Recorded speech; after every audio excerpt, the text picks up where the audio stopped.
Niekedy si všimnem, že myslím príliš nahlas, aj keď nič nehovorím. Myšlienky idú rýchlejšie než ja ich nestíham zastaviť.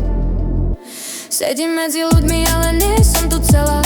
Polovica mňa je niekde inde ako včera. Premýšľam nad vecami, ktoré sa ešte nestali, a nad vecami, ktoré sa už nedajú zmeniť. Hlava mi pripomína všetko naraz, každú chybu, každý moment, každý podraz. Snažím sa počúvať, čo niekto hovorí, ale vnútri je hlasnejšie než vonku, a najhoršie je, že to nikto nevidí. Možno je to len moja hlava, ktorá nevie zastaviť. Možno je to len fáza, ktorá nejde poraziť. Možno nemusím rozumieť všetkému hneď, možno stačí len byť, vedieť sa odraziť.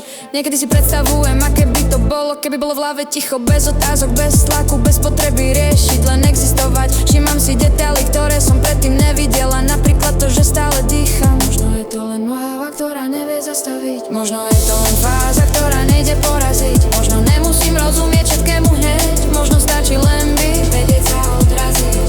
Možno je to len moja hlava, ktorá nevie zastaviť. Možno je to len fáza, ktorá nejde poraziť. Možno nemusím rozumieť všetkému hneď, možno stačí len byť, vedieť sa odraziť.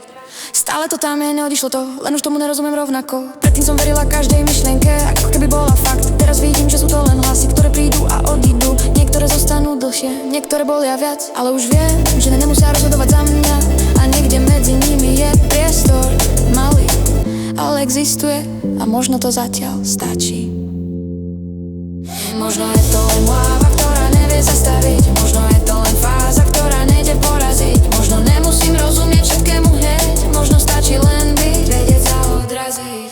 Možno je to len moja hlava, ktorá nevie zastaviť. Možno je to len fáza, ktorá nejde poraziť. Možno nemusím rozumieť všetkému hneď, možno stačí len byť, vedieť sa odraziť. Vedieť sa odraziť, vedieť sa odraziť, vedieť sa odraziť, vedieť sa odraziť, vedieť sa odraziť, vedieť sa odraziť.